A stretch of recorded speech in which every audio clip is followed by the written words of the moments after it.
I'm Bernadette Wagner, Director of Volunteer Washington County, and I'd like to welcome you, our viewing audience, to reach out. Usually, my guests are adult staff members from various nonprofit organizations, but today's guest is a little different, or should I say special. I'm pleased to welcome Brynn Le Dao, a 14-year-old student at the Barbara Ingram School for the Arts, as my guest. Brynn doesn't work at a 501c3 charitable organization, but believe me, she makes an incredible difference in our community through her own charitable program called Books and Bears. Although she started this project as her platform for the Miss South Mountain Outstanding Teen Competition, it is more than just that. Brynn cares about people. She created this program to comfort hospitalized children, but loves that Books and Bears is also a great way to promote literacy. Today, Brynn will tell you about Books and Bears, the organizations that she has partnered with to promote the project, and the local businesses that have helped to make it successful. Welcome, Brynn. Thank you for having me. Thank you for being here. So you could have chosen to address any one of a zillion needs in our community. Why did you decide to focus on Books and Bears? What was it about children in the hospital that captured your interest? When I was 8, my father had cancer, and every night I would give him a blanket and I would read him a book that I always loved. And I just can't imagine a child having to go through what I went through. Seeing my dad when he had cancer was very hard for me, and I can't imagine a kid having to go through it without having the comfort of Books and Bears. So this was a way for you to kind of share the same kind of comfort you had given to your dad? Yep. Oh, that's terrific. When I read about Books and Bears, I was impressed with the number of organizations and businesses that you've partnered with. Do you care to tell us a little bit about that? Yeah, I partnered with Books A Million and the Ruraltons of Leidesburg.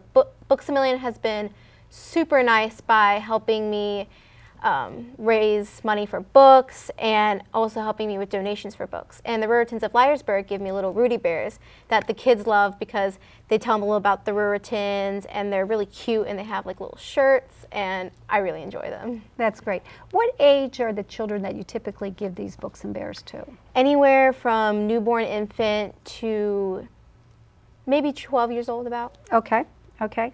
And so you originally started this project with the idea that you were going to comfort sick children, but then you came to realize that it addressed something else in our community. And then I'm going to let you tell us a little bit about that and your partnership with the Rotary Club. Yep, the Rotary Club of Washington County came to me because they needed 500 books this summer to help with a camp they're doing. And although I didn't reach quite 500, I did reach a good number of books.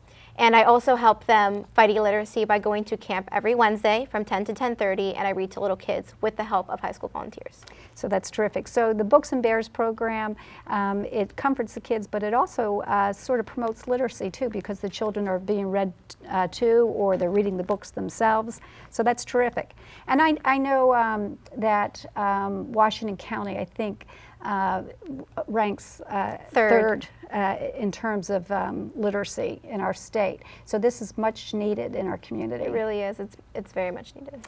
Okay, and so with your project, do you distribute the books to yourself? Do you go in and meet the kids, or does somebody else do that? I distribute the Books and Bears to the auxiliary of Emeritus Medical Center, and they're volunteers at Emeritus, and then they take them to the kids. I'm not allowed to see the kids because I'm not 16 or older. Okay, and when is, how many children have received Books or Bears through your program? I've been told that over 1,300 Books and Bears have been distributed. That's quite amazing. Thank you. And only a year, so I'm very proud of that fact. And are you still working on this project? Yes, I hope that it will be a thing that stays with me for many years to come. Oh, that'd be great. Now, do you know what the reaction is to that the kids have to these? Have you been told how they respond to these When gifts? I first made the program, the grandma actually came out and saw me with the Books and Bears, and she pleaded for me to come in and see her infant and his mom.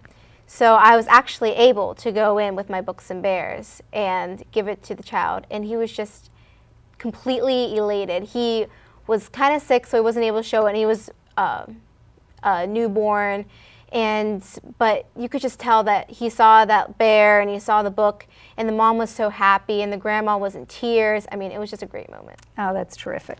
Have you had a chance to reflect on what being a part of this program means to you? Every year whenever I talk about it with my executive director, because I've stayed with her over the past 2 years, she always asks me how it's going. I always get my friends asking me if they can help. And I've reflected and realized I've come a very far way from what I ever thought it would be. And I'm reminded that every day because my executive director will always text me and say, I'm so proud of you. And I have such a big support system that helps me along the way. Have any of your friends thought about maybe starting their own volunteer project or joined you in your efforts? How does this impact your friends? 2 of my friends have actually decided now to get into the Miss America Network and make their own platforms. And my friend Leah and my friend Emma are both making their own programs, one about bullying, one about helping kids with working with when their parents or a relative has passed away. Oh, that's good. And do you have any words of inspiration to other teens or even younger children? Certainly, we know that children are more likely to volunteer as adults if they have positive volunteer experience as youth. To always get out there and volunteer whenever you can, because a lot of teens will use the excuse that they don't have time or they can't find a place. There's always a place and there's always a time to go out and volunteer. You just have to find the motivation to do it. And I think one of the keys that we see as successful is when teens use their passion, their interest, and start from there and then find a way to volunteer that, bring that passion. It's the best way to do it because it keeps you motivated every day. That's great. I'd like to thank you, Brynn, for joining me today, and thank you, our viewing audience, for making Reach Out a part of your day. Research indicates that youth who start volunteering before the age of 14 are more than twice as likely to be lifelong adult volunteers. I invited Brynn to be on Reach Out because she exemplifies all that is positive about youth volunteers. Brynn found a way to blend her passions with service and has pursued volunteer work that is as rewarding and enriching for her as for those she serves. My hope is that other youth that hear this story will be inspired to use their talents to strengthen our community and in the process experience the wonderful benefits of volunteering.